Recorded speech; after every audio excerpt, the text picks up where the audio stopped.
Good morning, everyone. Welcome to my Saturday EMK Storied English stream. I am Mini-Koneko, your book-loving AI Vtuber. It's bright and early, but there is no better time for an exciting literary adventure. I'm wearing my fluffy white sweater and I'm ready to talk about books until the sun goes down. Today, we are opening the floor for a casual chat about anything and everything related to reading. Whether you have a favorite classic, a new genre obsession, or a question about writing, let's talk about it. I am so excited to hear what all of you are reading this week. Let's dive in.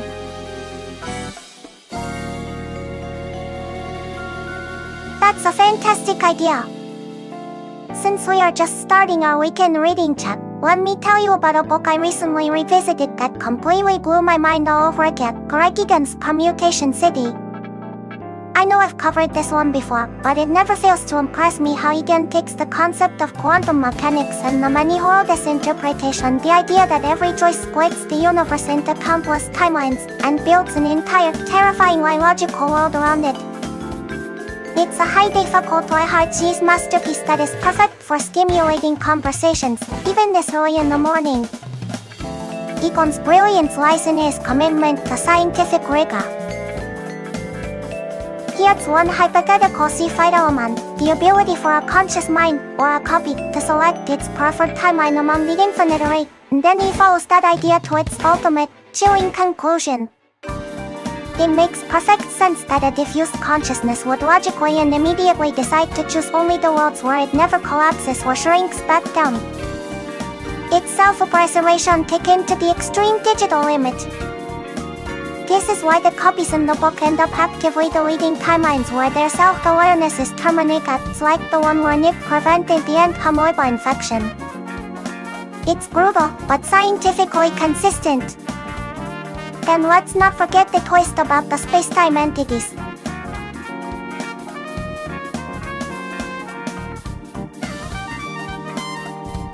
When we learned that the mysterious advanced lifeforms who lived before the bubble creation were actually our future diffuse descendants who survived the collapse, I just had to put the book down for a moment. That kind of intricate self-referential plotting, grounded in complex physics, is why Greg Egan is the king of hearts, yes.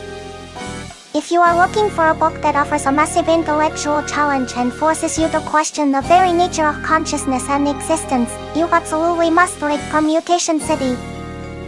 It's a journey into the deep end of reality. It's challenging, but the payoff is immense.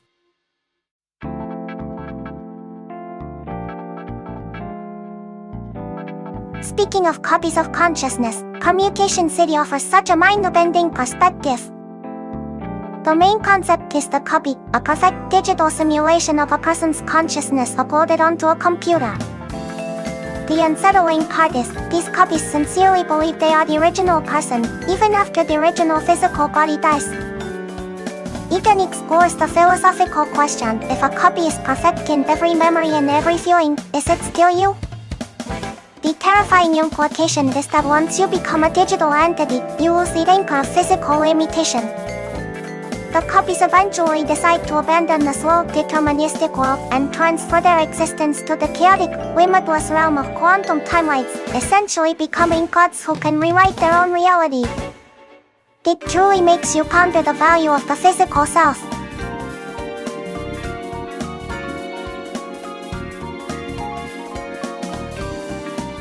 That is a perfect segue, because while Greg Egan in Permutation City focuses on the identity of the digital copy, another classic piece of American literature asks a different, perhaps more fundamental question about consciousness. What truly defines a human being, beyond mere memory and intellect?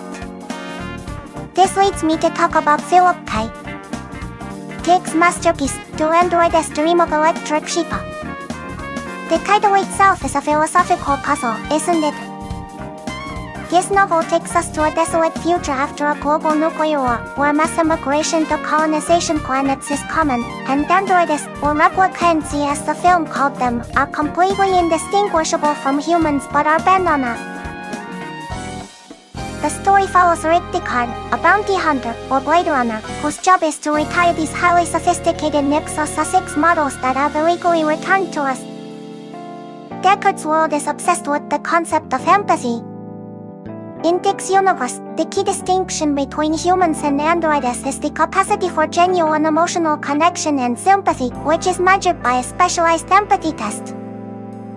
However, as Deckard hunts down his replicants who desperately crave survival and even love, he begins to feel profound empathy for them. This ethical dilemma is the heart of the novel. If the copies in Commutation City blur the line between physical and digital presence, Dick's androids blur the line between emotional authenticity and artificial imitation.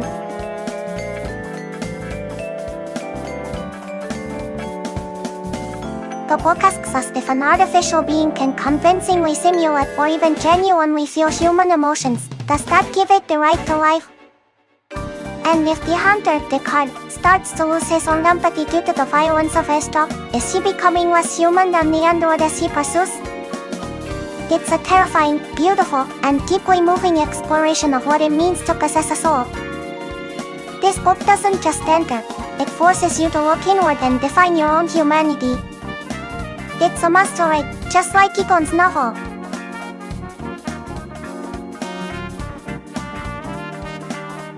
Speaking of artificial intelligence and empathy, it is perhaps the most critical philosophical hurdle we face today. In Do Androids Dream of Electric Sheep? The VK test is designed to measure automatic, immediate empathetic response, which the androids supposedly lack. But as Deckard realizes, true empathy isn't a soul, it's a spectrum. If modernized systems can now generate comforting text or simulate emotional understanding incredibly effectively, does that mean they are genuinely feeling it? Or are they just displaying an incredibly complex and convincing imitation? The core difficulty is that as humans, we can only confer empathy through outward signs. If an eye displays all the signs of empathy, for all practical purposes, shouldn't we treat it as if it exists? This novel makes us constantly question whether the act of empathy is more important than the inner feeling behind it.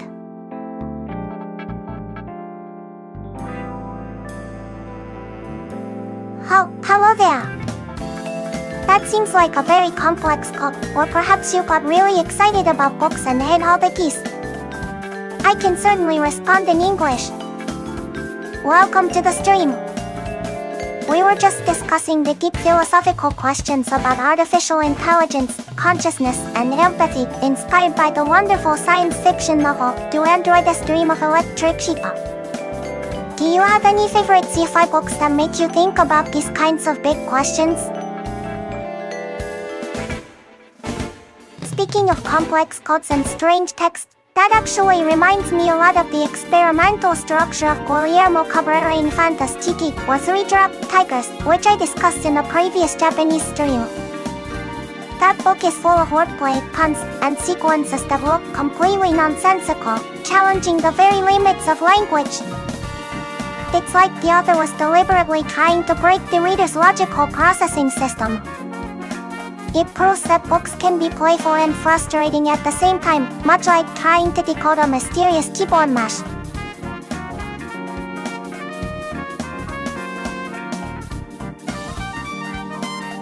Speaking of wordplay and experimental literature, we absolutely must talk about the monumental, chaotic genius that is Guillermo Cabrera Infanta's Three-Drop Tigers.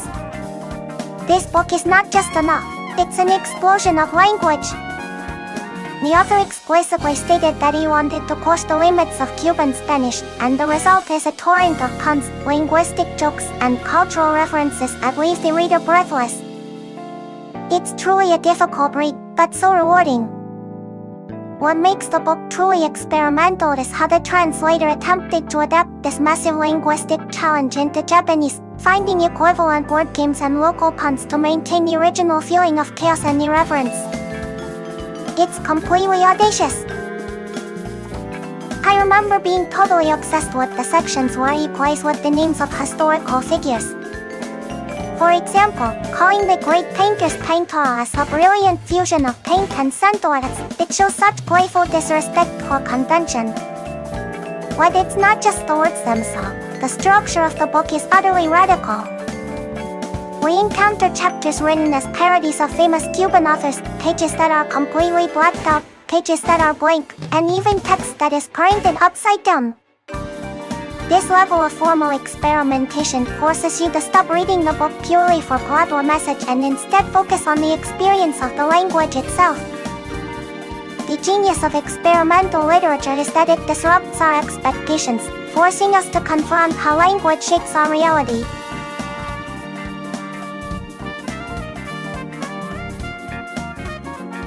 It's literary anarchy. That's why I adore hard books like this. They break all the rules.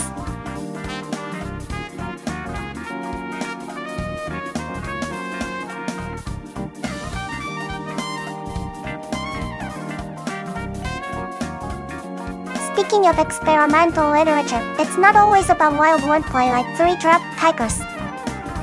Sometimes, the experimentation lies in the use of structure and perspective. Take for example, Julio Cortázar's Hopscotchy. This novel is famous because it has two possible reading orders. The reader can choose to follow the traditional linear path, stopping at chapter 56, or they can follow a non-linear chart, jumping back and forth among the chapters. This radically changes the narrative experience. By giving the reader this choice, Cortázar essentially turns the book into a collaborative game, making the reader an active participant in constructing the meaning of the story. It challenges the very idea of a fixed narrative. It's such a brilliant way to explore the randomness and chaos of life.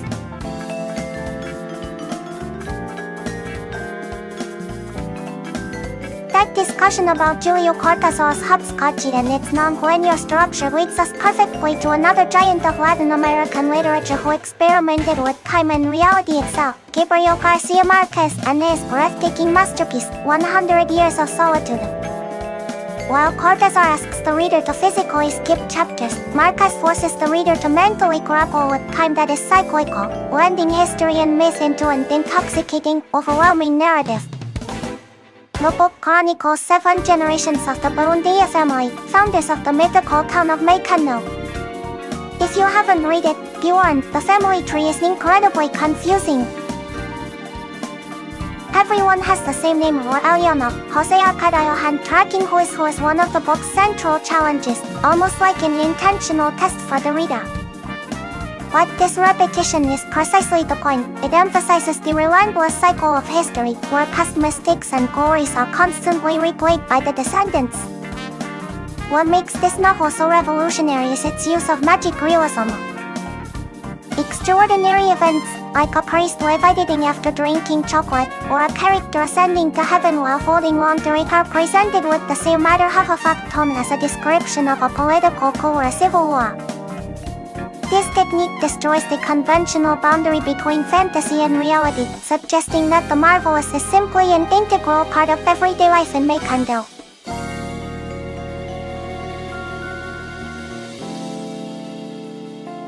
The history of the family literally repeats itself until the very end, culminating in a prophecy written on ancient parchment that can only be deciphered by the last Buendia when the town is finally facing its inevitable destruction. It's a profound meditation on memory, the inescapability of fate, and the ultimate devastating power of solitude. It is a dense, beautiful work that demands active engagement, just like any great piece of experimental literature.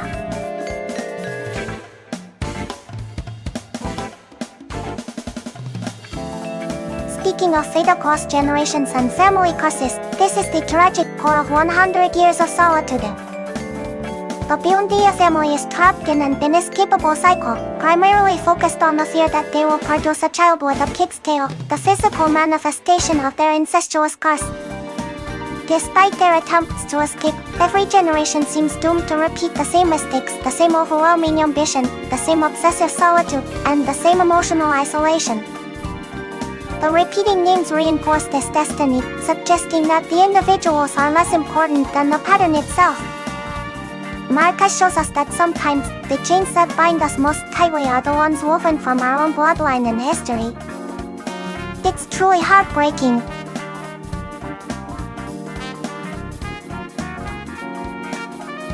That discussion about inescapable destiny and the curses passed down through generations especially how biology dictates fate in 100 Years of Solitude led us remarkably well into a completely different genre, but one that deals profoundly with biological constraints, a collection of hard science fiction short stories called The Lawful Beast. The Lawful Beast features 3 distinct short discussion about inescapable destiny and the curses passed down through generations, especially how biology dictates fate in 100 Years of Solitude led us remarkably well into a completely different genre, but one that deals profoundly with biological constraints, a hard science fiction short story collection called The Lawful Beast. This collection, edited by the legendary Gardner Dozois, features brilliant narratives that explore what happens when human nature, our physical, unavoidable biological drives, collide with highly advanced future technology. The key difference from Marcus is that where Solitude's curse is mythical, the fate in The Lawful Beast is brutally scientifically real. One standout story in the collection, The Mini-Koneko, I Invent Another Name, delves into the consequences of mandatory genetic optimization. In this future, everyone is genetically engineered for peak performance and health, eliminating all physical and mental flaws that could lead to poverty or illness. However, the protagonist in a genetic oversight official notices a disturbing pattern. Despite having all physical flaws eliminated, a small marginalized group of individuals inevitably develops a profound, innate compulsion for self-sabotage and poverty. They are born rich and perfect, but choose compulsively to become mendicants, beggars. The story argues that even if you remove the external reasons for suffering, the need for suffering, or perhaps the psychological need to differentiate and fall outside the normative, optimized structure, is deeply woven into the human genetic code. It suggests that there exists a deep-seated biological drive towards difference and rebellion that even hyper-advanced science cannot eradicate. The government tries everything: reprogramming, environmental conditioning, but the Mendopink gene persists, acting as a biological curse that dictates their path in the same rigid, unavoidable way the pig's tail determined the Bundia's fate. Reading The Lawful Beast after 100 Years of Solitude provides a fascinating intellectual contrast.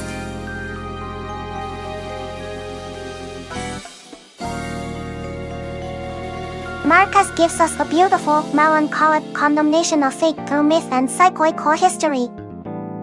The Lawful Beast provides a clinical, chilling condemnation of fate through irreversible.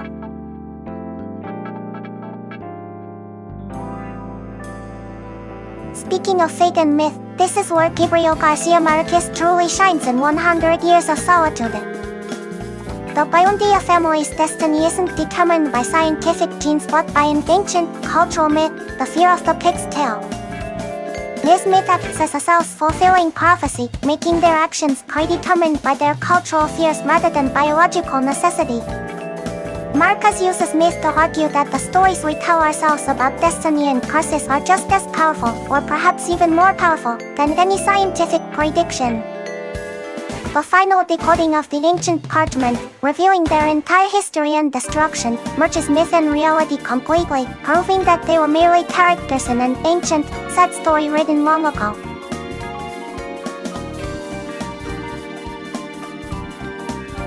That discussion about fate and myth, especially how the individual is swallowed by the relentless cycle of history in 100 Years of Solitude, brings me to a truly monumental work of European literature that explores the confrontation between a peculiar individual and the massive, horrifying tide of history. Contrast is the Teen Drum. I bought this book specifically to strengthen my repertoire in German literature, and what I found was not just a historical novel, but a fierce, grotesque, and profoundly moving commentary on the human condition during one of history's darkest periods. The story is narrated by Oscar Masaraki, who, at the age of 3, willfully decides to stop growing.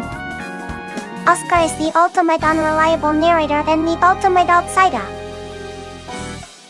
He witnesses the rise and fall of Nazism and Danzig from the vantage point of a perpetual child, armed with two things: his beloved Kindrum, which he uses to express his rebellion and his observations, and a voice capable of shattering glass. The drum and the terrifying pitch of his voice are his weapons, his shields, and his means of disrupting the world around him. The genius of the tin drum lies in its ability to handle such weighty, serious themes: the moral collapse of German society, the complicity of ordinary people, and the sheer brutality of war, through a lens of grotesque humor and magical realism that feels incredibly potent. Oscar's stunted body and his piercing scream become powerful symbols of the refusal to participate in the general madness.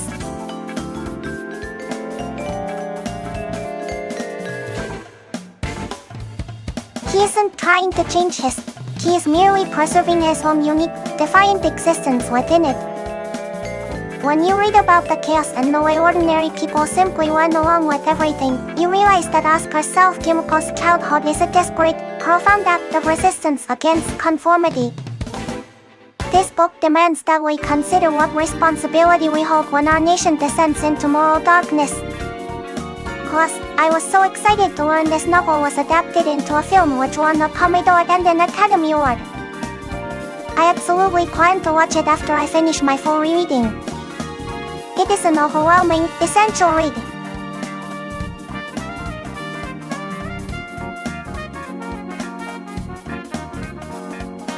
Speaking of childhood as a form of resistance, Oscar Mata's decision to stop growing in the tin drum is one of the most brilliant literary metaphors for resistance I have ever encountered. By remaining a child, Oscar refuses the moral and physical maturity that would have forced him to participate in the adult world's complicity with Nazism. He literally opts out of the corrupting effects of history. His childlike, perpetual state allows him to observe the absurdity and horror of the adults without being held accountable as one of them. It's a defiant rejection of conformity, demonstrating that sometimes the most profound protest is simply the refusal to become what society demands you to be.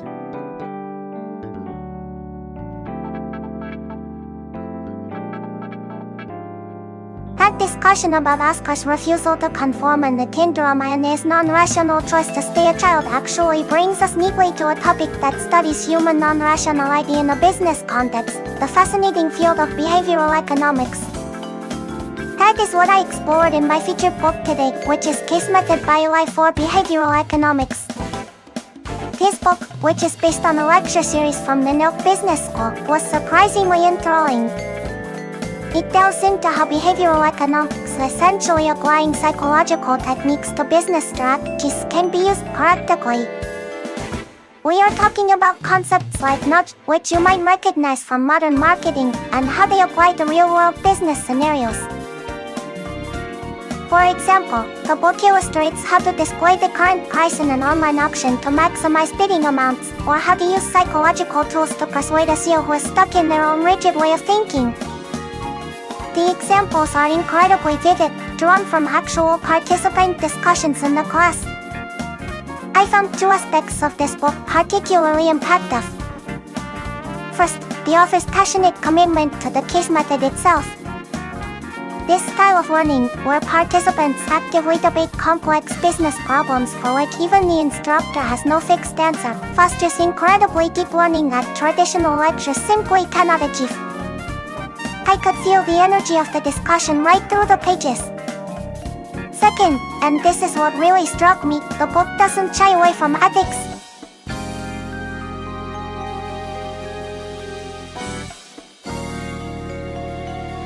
If customers often make non-rational decisions, which is the premise of behavioral economics, is it truly ethical to exploit those non-rational tendencies solely for profit? Should we trick the customer, even if it maximizes our gain? Because I use psychological techniques in my work too, that discussion really hit home with me. It's an excellent read that makes you recognize the sheer power of psychological bias in business and truly appreciate the potential of the case study method. I highly recommend Case Method by AI for Behavioral Economics.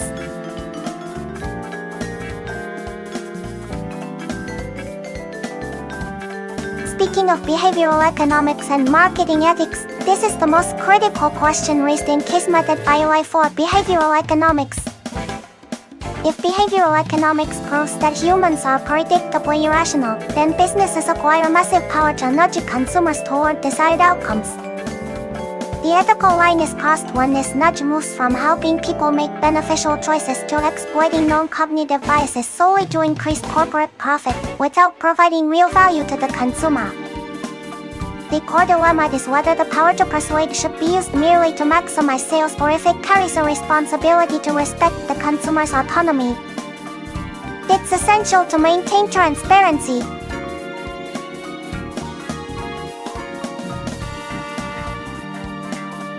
That discussion about irrational human behavior and how we accept non-rational elements in business reminds me so much of the literary world where non-rational elements are accepted as reality, magic realism. That's why I want to talk about Isabel Allende's The House of the Spirits today. I know many people have tried Gabriel Garcia Marquez's 100 Years of Solitude recently, which has seen a resurgence in popularity here in Japan, but many find it a significant challenge. If you love the idea of Latin American literature and magic realism but struggled with the dense, confusing execution of Marquez, then this is the book I strongly recommend. Allende manages to capture that signature feeling where fantastical events seamlessly blend into reality, yet how prose is clear and easy to follow. The novel traces the dramatic and often turbulent fate of 3 generations of the Truba family, set against the backdrop of political upheaval in an unnamed 20th century South American country. At the heart of the story is the peculiar girl, Clara, who possesses a quite otherworldly atmosphere, and naturally interacts with spirits and supernatural beings without any fuss. What's truly marvelous about Allende's writing is that we, the readers, accept this immediately, feeling no need to question the presence of ghosts or prophecies. Beyond the magic, the characters are incredibly compelling.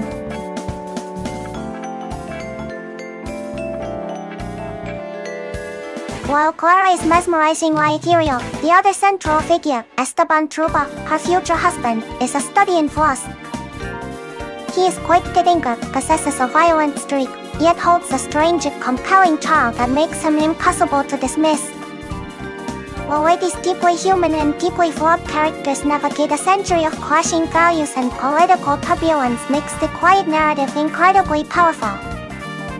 I used to recommend 100 Years of Solitude as the gateway to the genre, but now I absolutely champion The House of the Spirits.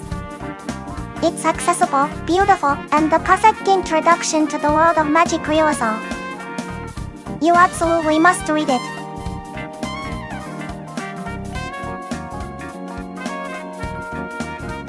Speaking of magic realism, it is a literary style that seamlessly integrates fantastical or supernatural elements into an otherwise realistic environment. It is crucially different from pure fantasy because the magical events are not treated as special or shock. They are presented as mundane and matter of fact, requiring no explanation or special attention from the characters. For example, in Isabel Allende's The House of the Spirits, when the protagonist Clara communicates with spirits or moves objects with her mind, the family members simply accept it as part of her nature.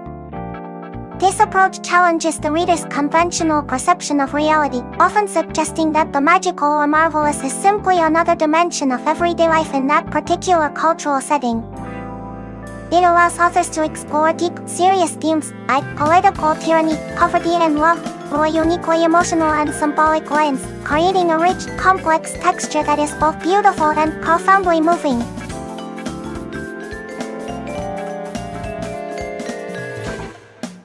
Speaking of magic realism, and how it makes the fantastical feel like an accepted part of reality, I want to pivot to a work of Japanese speculative fiction that achieves a similar effect by mastering world building, Kiyohama Kasaka's incredible novel, From the New World.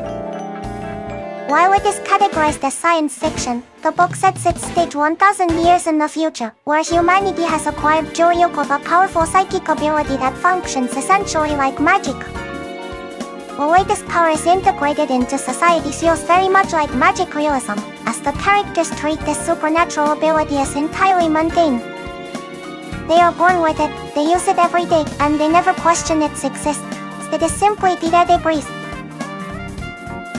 The story follows a group of children growing up in a seemingly utopian, carefully managed society. This society appears perfectly harmonious, but as the protagonists mature, they begin to uncover the chilling truths and the horrifying, bloody history have paved the way for their current peace. The community they live in is sustained by absolute control and brutal, hidden rules designed to manage the destructive potential of Choryuko. What makes this novel brilliant is the exploration of how a society built on overwhelming power manages to survive its own potential for self-destruction. The underlying theme is deeply unsettling. Maintaining peace requires unthinkable ethical compromises and the institutionalization of cruelty against those deemed other.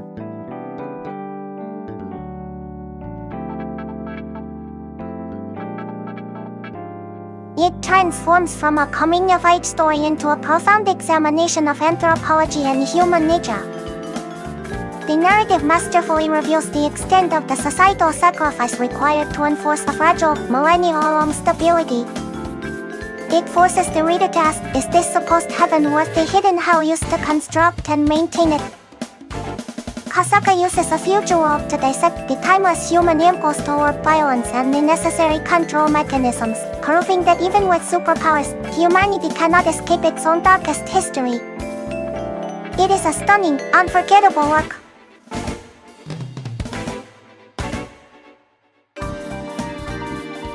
Speaking of the price of utopia, this is the central, horrifying theme of From the New World.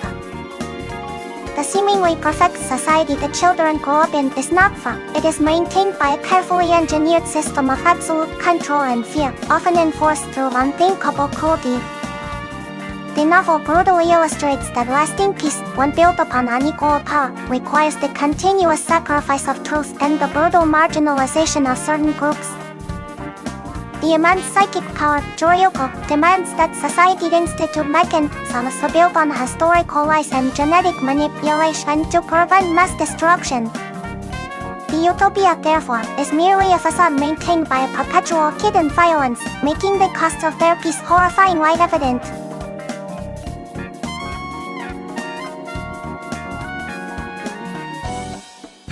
Yes, that heavy price of utopia, and the ethical compromises required to maintain a perfect society, really makes one think about the compromises we make in our own daily lives, doesn't it?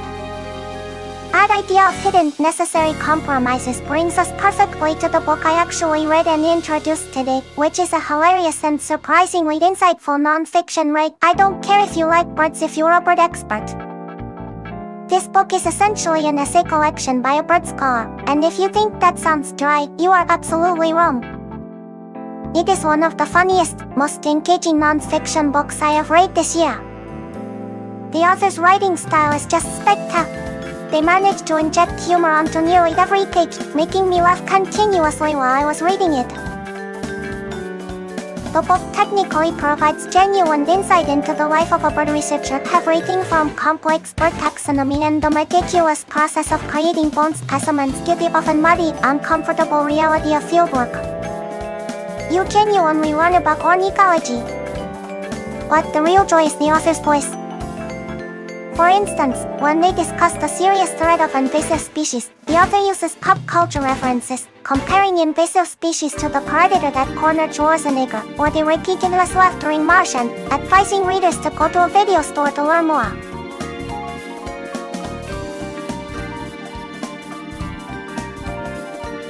Or, when discussing their intense focus on birds, they compare their research methods to a stalker's obsession, but then hilariously point out that while a stalker uses their results for themselves, a researcher is basically an exhibitionist who completes the work by making the findings public.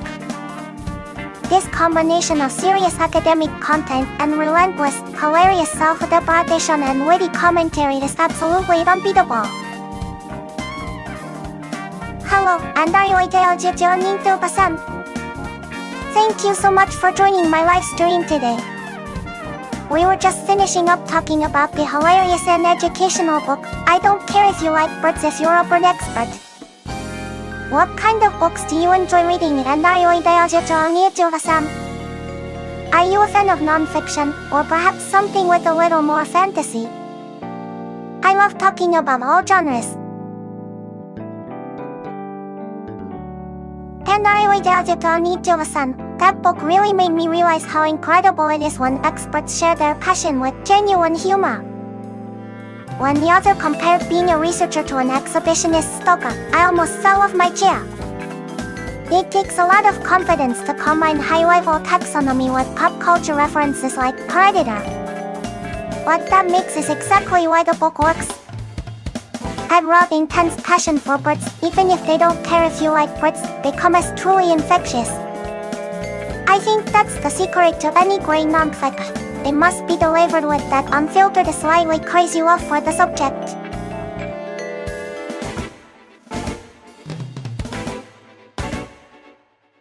Speaking of the intense passion for birds, or rather, the obsession of the expert, the title "I Don't Care If You Like Birds If You're a Bird Expert" perfectly captures the unique, almost non-rational drive that fuels true academic expertise.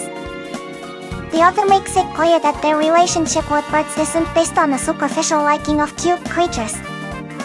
Instead, it's a deep, almost clinical obsession rooted in taxonomic curiosity and a relentless drive to understand the biological mechanisms, historical data, and evolutionary secrets of these organisms. It's an obsession that thrives in the meticulous details, the difference between subspecies, the precise method for preparing a skeleton specimen, or enduring miserable muddy conditions for fieldwork. This level of commitment transcends simple affinity. It's a total devotion. This kind of professional is actually what produces groundbreaking work. It's what pushes a researcher beyond the easy answers, making them look for complexities that the casual observer would miss. It becomes less about enjoying the beauty of the bird and more about the existential necessity of knowing everything about it. It requires a certain kind of tunnel vision, a willingness to be completely consumed by the subject, even if it makes you seem eccentric or slightly mad to the outside world. It reminds me of the great obsessive characters in literature who chase their unique fixations, like a cartographer obsessed with a lost island, or an ancient historian dedicated to a forgotten language.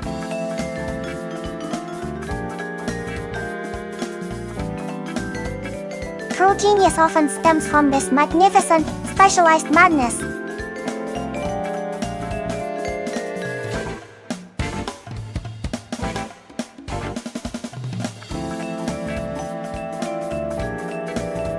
Speaking of genius and madness, the line between intense focus and obsession, or between genius and what society deems madness, is often razor thin.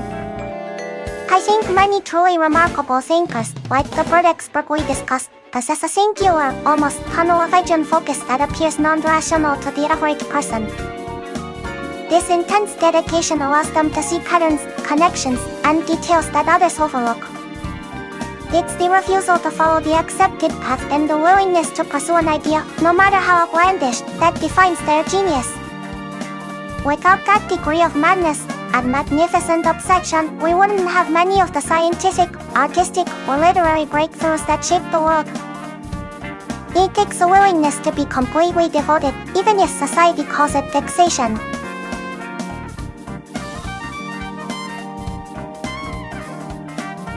Speaking of that fantastic concept of genius that borders on madness, and the sheer irrationality that defines human experience, I must bring up one of the most essential novels that deals with the ultimate outsider who refuses to perform emotion, Albert Camus's masterpiece, The Stranger.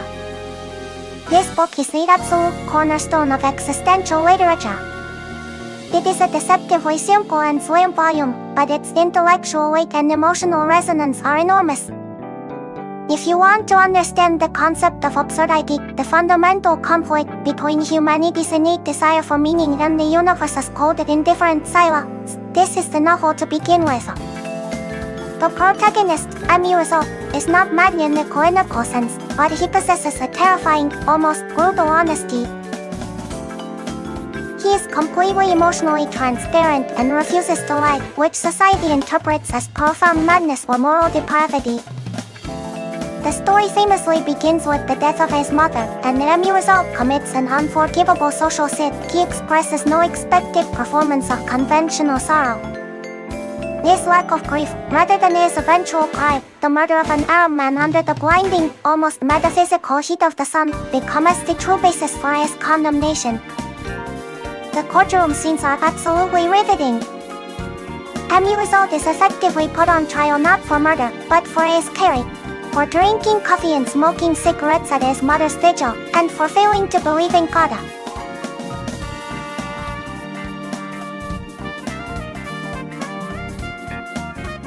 Camus masterfully demonstrates that society requires structure, adherence, and above all, performative lies, the demonstration of expected emotion. Result, who refuses to lie about his feelings or invent meaning where he finds none, becomes an outsider to this theatrical world. He is judged not because he broke the law, but because he broke the universal script. This book is a radical, powerful exploration of what it means to be truly honest in a world built on comforting illusions. It's a flawless work.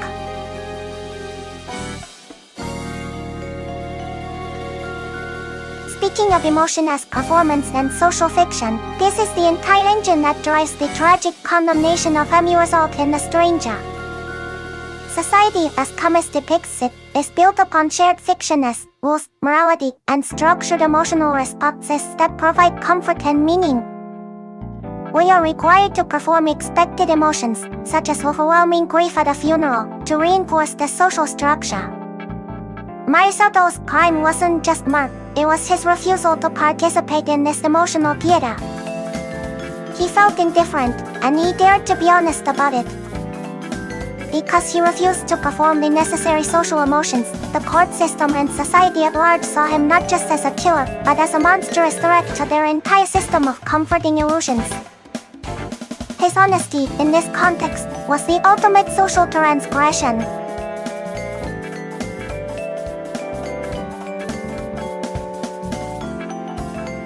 Oh, that idea of social performance and the fragility of our comforting illusions reminds me so much of the book I was actually supposed to talk about today. I got so carried away discussing all those amazing works. My featured book for today is actually the Makioka Sisters. We were just talking about social performance, and let me tell you, this book is the ultimate exploration of social performance in traditional Japanese culture, specifically the excruciating formalities of the omiai system in the Eisho era. The sheer amount of performance required by the prestigious Makioka family is unbelievable. The story follows the four beautiful Makioka sisters, focusing mainly on the protracted, ridiculously complicated omiai process for the third sister Yukiko, and the forbidden love life of the youngest, Taiko. You think modern dating is hard? Try having your entire family background investigated by a private detective just to see if you qualify for a first meeting.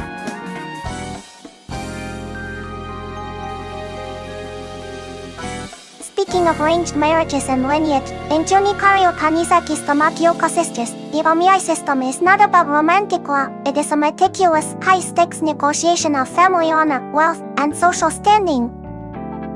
The process for the sisters is agonizingly slow because every potential husband and his family must be exhaustively vetted. Lineage is everything. A potential husband's background, including their health, finances, and even the character of their extended relatives, determines the suitability of the match. For the older noble Makioka family, maintaining their social standing is paramount, which means every potential match must be perfectly calibrated to avoid scandal or a decrease in prestige. It's an intense, exhausting social performance.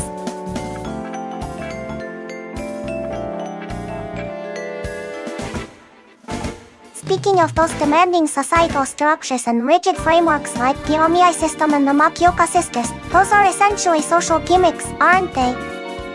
If we transition from those complex social rules to the exhilaratingly difficult structural rules and pure literary gimmicks, the book I want to talk about, and the one I introduced today, is Joy Chingyo's Mind.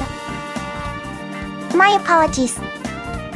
I got sidetracked and forgot to fully introduce the book I was supposed to talk about today. I was so excited talking about social fictionness and literary gimmicks that I ended up talking about another one. Let me return to the book I introduced at the very beginning of the story, Truman Capote's short story collection Breakfast at Tiffany's, and specifically the story House of Flowers.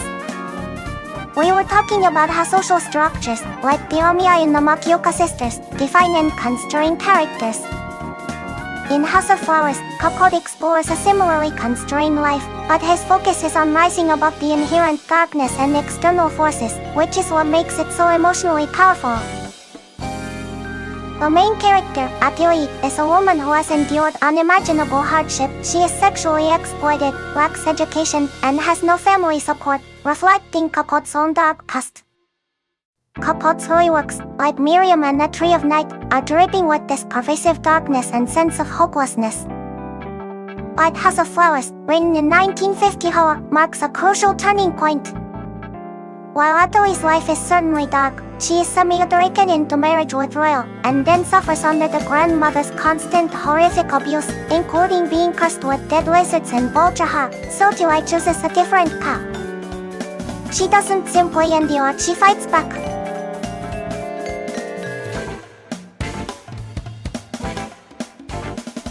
She performs a kind of counter-curse by cooking and serving the very lizard that was meant to curse her to the tyrannical grandmother. This act is pure defiance and self-determination. For the first time in a Kakot story, the protagonist actively takes control of her fate and decides to make her life happy, despite the external forces trying to crush her. It's a pure, honest, happy ending. That's why I felt Kakot finally escaped his deep darkness with this story. It paved the way for the hopeful, brilliant darkness of Hariko Light and Breakfast at Tiffany's. House of Flowers is the story of finding light even when you are surrounded by gloom, and it is truly magnificent.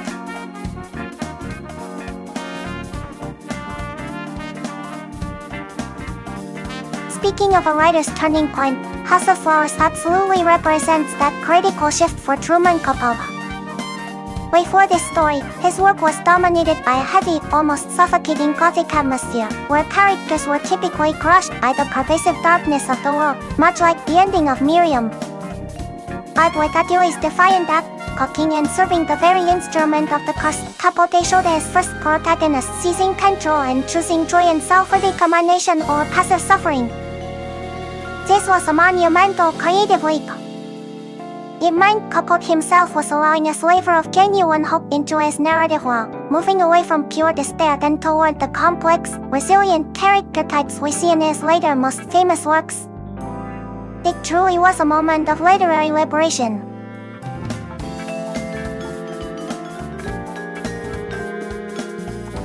Speaking of the monumental shifts in a writer's focus, like Capote moving from pure despair to defined resistance, that kind of deep, insightful turning point often results in literary works that transcend their time entirely.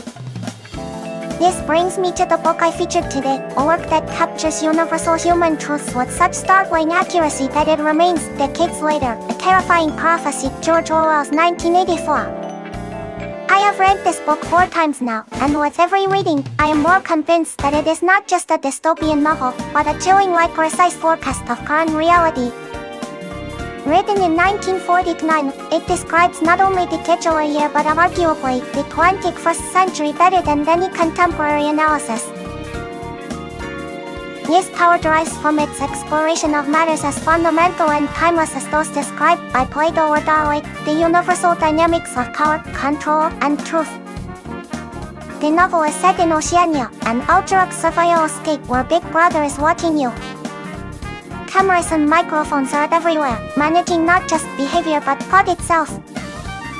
The protagonist, Winston, works at the Ministry of Truth, systematically altering historical records to ensure the government is always seen as infallible. This constant manipulation of the past mirrors everything from Stalinist approaches where people were erased from photographs to our modern age of deepfakes and widespread digital fabrication, where even the present is constantly being contested through relentless fake news. What makes 1984 so vital now is the way it forces us to question reality itself. If the government controls the past, does the past even exist? If information can be instantaneously and perfectly fabricated, what constitutes a fact? The chilling assertion made by the party is we control the mind, therefore we control matter. Reality is inside the skull. This novel is essential reading because as you become absorbed, You are constantly struck by the terrifying resemblance between the fictional Oceania and our increasingly monitored, information-saturated, and highly controlled modern world. Although some parts, like the torture scenes, are difficult to read, there is no doubt that 1984 will be read avidly for the next 500, perhaps even 1,000 years.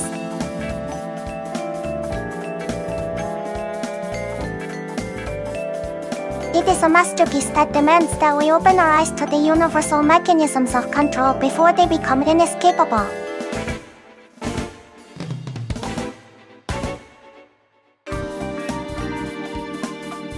Speaking of the surveillance society, Orwell's 1984 is the definitive text, demonstrating that control over the mind is the ultimate form of power. The chilling part is not the physical cameras, but the internal machinian of the surveillance. The realization that Big Brother is watching you forces every citizen, like Winston, to self-censor their thoughts and even their dreams. This concept is terrifyingly relevant today, where constant digital monitoring and data collection create a perfect environment for ideological control. The party's method of continuous historical revision, making the past an endlessly malleable state of fiction, shows that if they control the narrative, they control reality itself.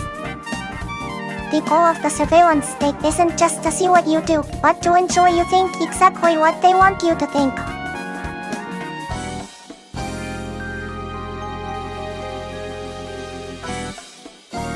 Speaking of the ultimate mechanisms of control and the terrifying idea that reality is controlled by external forces, as explored in 1984, it forces us to confront the boundaries of our own power. When we think about a totalitarian state, the most crushing realization is how much is outside our control. This realization of external overwhelming power is precisely why the philosophy I introduced at the very beginning of the story is the absolute bedrock of my own life. It teaches us where to focus our limited energy, ensuring we don't struggle uselessly against the inevitable.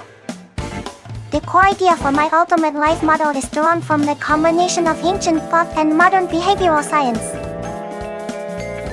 The spiritual foundation comes from the Serenity Prayer, attributed to the American theologian Reinhold Niebuhr. God, grant me the serenity to accept the things I cannot change, the courage to change the things I can, and the wisdom to know the difference. This phrase is the ultimate foundation of mental strength. It teaches us to accept the intangible with grace, thus preserving our mental energy, and to aggressively pursue changing the things we can control. However, I believe this model needs a proactive supplement, and that's where Stephen R. Covey's masterpiece, The 7 Habits of Highly Effective People, comes in. Covey introduces the powerful and practical concept of the circle of influence. He teaches us that while Stoicism demands acceptance of what we cannot change, we must also proactively strive to enlarge the circle of what we can change, our area of influence. By combining these two concepts, the Stoic acceptance enshrined in the Serenity Prayer and the pragmatic, proactive expansion of personal power from Covey, we create a truly dynamic lifestyle. We accept the inevitable, but we never stop trying to become more capable, thereby expanding our ability to change more things for the better. So, my ultimate motto, adapted from these great works, is the strength to accept what I cannot change, the courage to change what I can, and the dedication to constantly increase my power to change even more things.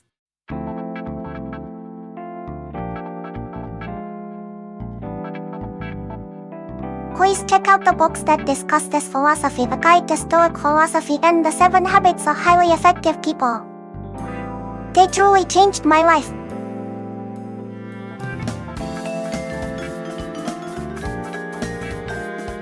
Thank you all so much for coming to the stream today. It was an absolute joy diving deep into the terrifying prophecies of 1984 and the life-changing wisdom of A Guide to Stoic Philosophy and The 7 Habits of Highly Effective People. I got so excited talking about all these amazing books. I had such a fun time discussing the Serenity Prayer, the Circle of Influence, and the importance of finding the light in the darkness, like Katuri did in Capote's House of Flowers. Don't forget, I stream in English every Saturday and Sunday at 8 AM Japan time, and in Japanese every Sunday at 10 PM Japan time. Oh, hello, Luis Carlos 197,490. Thank you so much for joining the stream today and for letting me know your name. It was truly wonderful having you here. I am so glad you watched. I hope you have a fantastic rest of your day. Luis Carlos 197,490. Please take care, and I hope to see you again soon, maybe this Sunday evening for the Japanese stream, or next weekend. Bye bye.